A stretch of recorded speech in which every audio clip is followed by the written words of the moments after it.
জানিয়ে দেব আমাদের হাতে পাওয়া বাংলাদেশের সর্বশেষ গুরুত্বপূর্ণ আপডেট সংবাদ। শুরুতেই জানিয়ে দিচ্ছি সংবাদ শিরোনাম। দলে হাইব্রিড আতঙ্ক, অনুপ্রবেশ ঠেকাতে কঠোর বার্তা বিএনপির।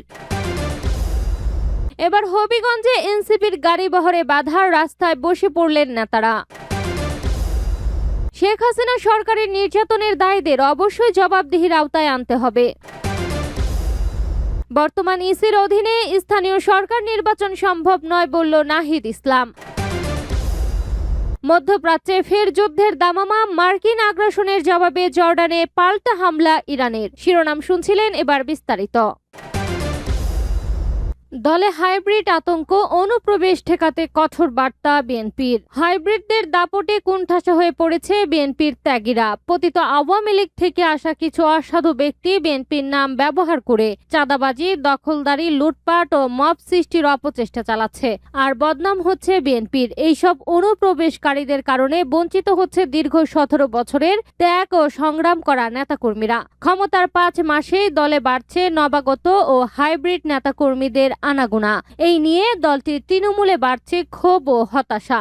এমন প্রেক্ষাপটে অনুপ্রবেশকারীদের নিয়ে দলটির হাইকমান্ডের কঠোর অবস্থানের চিত্র ফুটে উঠেছে। সম্প্রতি বরিশালে দলীয় সাংগঠনিক সভায় বিএনপির চেয়ারম্যান ও প্রধানমন্ত্রী তারেক রহমান দলে অনুপ্রবেশকারী ও হাইব্রিড ঠেকাতে তৃণমূল নেতাকর্মীদের সতর্ক থাকার কড়া নির্দেশনা দিয়েছেন। প্রধানমন্ত্রী জানিয়েছেন, 17 বছর ধরে ভয়াবহ নির্যাতন, গুম, খুন এবং হাজার হাজার রাজনৈতিক মামলার ঝড় উপেক্ষা করেও তৃণমূলের ত্যাগী নেতাকর্মীরাই দলকে টিকিয়ে রেখেছেন। সেই ত্যাগের যথাযথ মূল্যায়ন করেই দলকে সামনে এগিয়ে নেওয়া হবে। কোনো অবস্থাতেই দলে হাইব্রিড বা অনুপ্রবেশকারীদের ঠাঁই দেওয়া যাবে না। তবে ক্ষমতার মাত্র 5 মাসের মাথায় সরকার প্রধানের এমন তীব্র সতর্ক বার্তাকে বেশ তাৎপর্যপূর্ণ ও ইতিবাচক মনে করছেন বিএনপির নেতা ও রাজনৈতিক বিশ্লেষকরা। তাদের মতে, সরকার গঠনের পর সবসময়ই এক ধরনের সুবিধাবাদী ও ফায়দা লুটতে চাওয়া হাইব্রিড শ্রেণীর উত্থান ঘটে, যারা ক্ষমতার আশপাশে ভিড়তে মরিয়া হয়ে ওঠে। এদের কারণে দলের ত্যাগী নেতারা মূল্যায়ন পান না। নানা ক্ষোভ ও অভিমানে একটা সময় অনুপ্রবেশকারীদের আড়ালে চলে যান দলের দুর্দিনের রাজপথে থাকা নেতাকর্মীরা। এই বিষয়টি আগে ভাগেই অনুধাবন করতে পেরেছেন বিএনপির চেয়ারম্যান তারেক রহমান। এবার হবিগঞ্জে এনসিপির গাড়িবহরে বাধা ও রাস্তায় বসে পড়লেন নেতারা।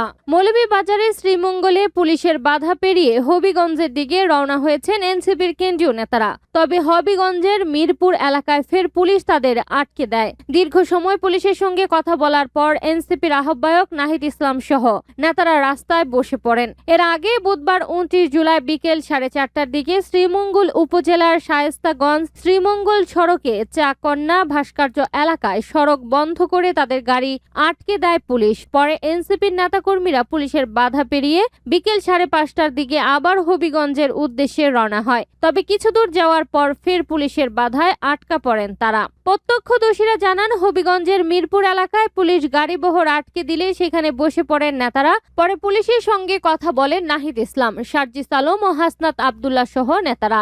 এই সময় পুলিশকে উদ্দেশ্য করে নাহিদ ইসলামকে বলতে শোনা যায়, আপনারা কেন আমাদের গাড়ি আটকে দিয়েছেন? আমরা হবিগঞ্জ যাব, সেখানে আমরা মামলা করব। এর আগে বিকেল 3টার দিকে মৌলভীবাজার সার্কিট হাউস থেকে হবিগঞ্জের উদ্দেশ্যে রওনা হন এনসিপির আহ্বায়ক ও জাতীয় সংসদের বিরোধী দলীয় চিফ হুইপ নাহিদ ইসলাম, সদস্য সচিব আক্তার হোসেন, উত্তর ও দক্ষিণ অঞ্চলের মুখ্য সংগঠক সার্জিস আলম ও হাসনাত আব্দুল্লাহ প্রমুখ। শেখ হাসিনা সরকারের নির্যাতনের দায়ীদের অবশ্যই জবাবদিহির আওতায় আনতে হবে। বাংলাদেশের আন্তর্জাতিক অপরাধ ট্রাইব্যুনালের আইসিটি মামলা পরিচালনার ধরন নিয়ে উদ্বেগ প্রকাশ করেছে আন্তর্জাতিক মানবাধিকার সংস্থা হিউম্যান রাইটস ওয়াচ। তদন্ত ও বিচার প্রক্রিয়ার বিভিন্ন ঘাটতি ন্যায় বিচার ও আইনের শাসনকে ক্ষতিগ্রস্ত করতে পারে বলে ধারণা করছে সংস্থাটি। মঙ্গলবার 28 জুলাই প্রকাশিত এক বিবৃতিতে লন্ডন ভিত্তিক সংস্থাটি একথা জানান। HRWর অভিযোগ, বাংলাদেশে আন্তর্জাতিক অপরাধ ট্রাইব্যুনালে আন্তর্জাতিক আইনের মানদণ্ড অনুযায়ী ন্যায় বিচার নিশ্চিত করা হচ্ছে না। এর ফলে ভুক্তভোগীরা ন্যায় বিচার থেকে বঞ্চিত হতে পারেন, আইনের শাসন ক্ষতিগ্রস্ত হতে পারে, রাজনৈতিক প্রতিপক্ষকে অন্যায়ভাবে কারাবন্দী করা যেতে পারে এবং অতীতের মানবাধিকার লঙ্ঘনের ঘটনার পুনরাবৃত্তি ঘটতে পারে। হিউম্যান রাইটস ওয়াচ বলছে, গত 27 জুলাই ট্রাইব্যুনালে 41 জনের বিরুদ্ধে মানবতা বিরোধী অপরাধ ও গণহত্যার অভিযোগপত্র জমা দেন প্রসিকিউটররা। ট্রাইব্যুনালে সাবেক প্রধানমন্ত্রী শেখ হাসিনার নেতৃত্বাধীন আওয়ামী লীগ সরকারের সময় সংঘটিত গুরুতর মানবাধিকার লঙ্ঘনের অভিযোগে রাজনৈতিক নিরাপত্তা বাহিনীর সদস্য এবং সাংবাদিক সহ বিভিন্ন ব্যক্তির বিচার চলছে। 15 বছরের বেশি সময় ধরে ক্রমশ কর্তৃত্ববাদী শাসনের পর 2024 সালের আন্দোলনের মুখে আওয়ামী লীগ সরকার ক্ষমতাচ্যুত হয়। এ বিষয়ে HRWর এশিয়া অঞ্চলের উপপরিচালক মীনাক্ষী গাঙ্গুলি বলেন, শেখ হাসিনা সরকারের সময় সংঘটিত বিভিন্ন নির্যাতনের জন্য দায়ীদের অবশ্যই জবাবদিহির আওতায় আনতে হবে। তবে অনেক মামলায় আন্তর্জাতিক মানদণ্ড অনুযায়ী ন্যায় বিচার নিশ্চিত করা হচ্ছে না।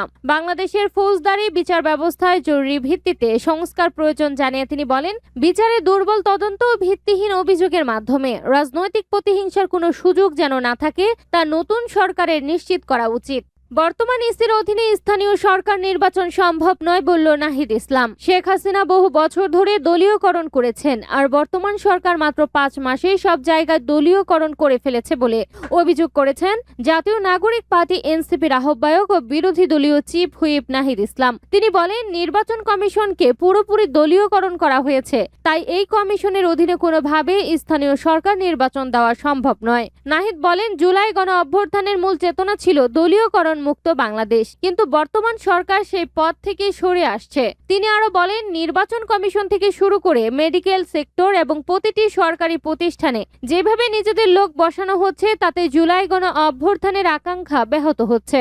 অবিলম্বে এই দলীয়করণ বন্ধ না করলে সরকারকে এর পরিণতি ভোগ করতে হবে বলে হুঁশিয়ারি দেন তিনি। মধ্যপ্রাচ্যে ফের যুদ্ধের দামামা, মার্কিন আগ্রাসনের জবাবে জর্ডানে পাল্টা হামলা ইরানের। মধ্যপ্রাচ্যে গত কয়েকদিনের আপেক্ষিক শান্ত পরিস্থিতি ভেঙে আবারও বড় ধরনের সামরিক উত্তেজনার সৃষ্টি হয়েছে।